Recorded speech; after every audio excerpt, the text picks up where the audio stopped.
तपन बाघ की कहानी ईमानदारी बनाम चालाकी।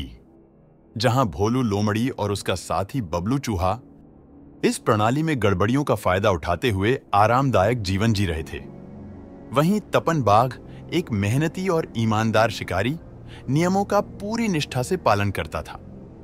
तपन हर दिन कड़ी मेहनत से शिकार करता और अपनी आय का बड़ा हिस्सा कर के रूप में देता, लेकिन जैसे जैसे कर की दर बढ़ती गई, तपन की अपनी जरूरतें पूरी करना मुश्किल हो गया। तपन, मैं दिन रात मेहनत करता हूं, लेकिन कर चुकाने के बाद मेरे पास अपने लिए कुछ नहीं बचता। क्या यही न्याय है?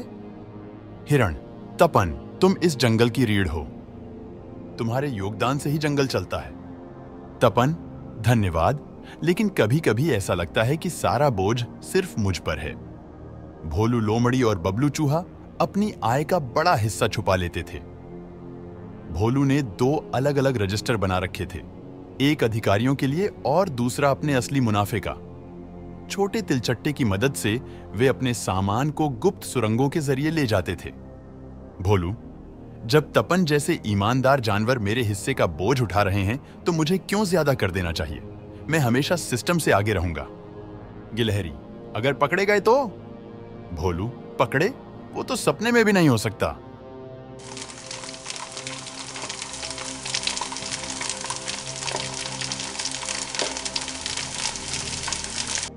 एक दिन तपन ने बाजार में भोलू का स्टॉल देखा।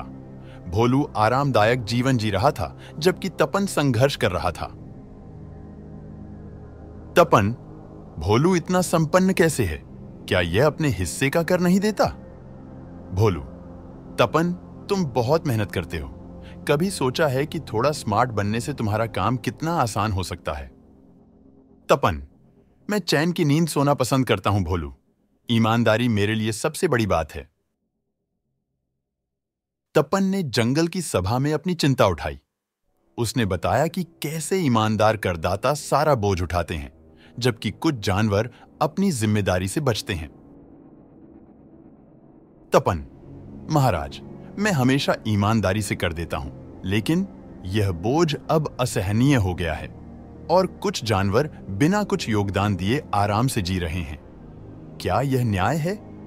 भोलू, तपन, नियम तो मैं भी मानता हूं। अगर तुम संघर्ष कर रहे हो तो शायद तुम्हें अपने तरीके बदलने की जरूरत है।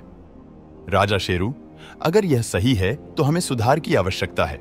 हमें इस असमानता को दूर करना होगा। राजा शेरू ने उल्लू और गजेंद्र के साथ कर प्रणाली में सुधार पर चर्चा की। उन्होंने करदाताओं के लिए मामूली राहत दी, लेकिन यह सुधार तात्कालिक था और तपन की समस्याओं का समाधान नहीं कर पाया।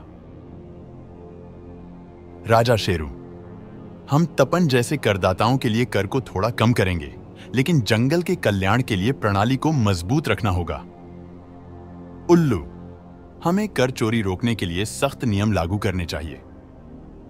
सुधार से तपन को थोड़ी राहत मिली, लेकिन यह उसके संघर्ष को खत्म करने के लिए पर्याप्त नहीं था। तपन ने मामूली राहत के बाद भी संघर्ष जारी रखा। उसका बोझ कम नहीं हुआ और वह अभी भी अपनी जरूरतें पूरी करने के लिए जूझ रहा था। तपन, सुधार से कुछ खास फर्क नहीं पड़ा। यह बोझ अब भी बहुत ज्यादा है। भोलू, सिस्टम बदले या ना बदले, मैं हमेशा इससे एक कदम आगे रहूंगा। तपन का संघर्ष जारी रहा, जबकि भोलू और बबलू अपनी चालाकी और होशियारी से सिस्टम का फायदा उठाते रहे। यह कहानी दिखाती है कि ईमानदारी एक मूल्यवान गुण है, लेकिन एक असमान प्रणाली ईमानदार लोगों को बोझिल बना सकती है। जबकि चालाक लोग लूप होल्स का फायदा उठाते हैं, ईमानदार लोग संघर्ष करते हैं। भोलू, बबलू और तपन के साथ होने वाली घटनाओं को जानने के लिए हमारे साथ बने रहें और लाइक, सब्सक्राइब करें तथा बेल आइकन दबाना ना भूलें।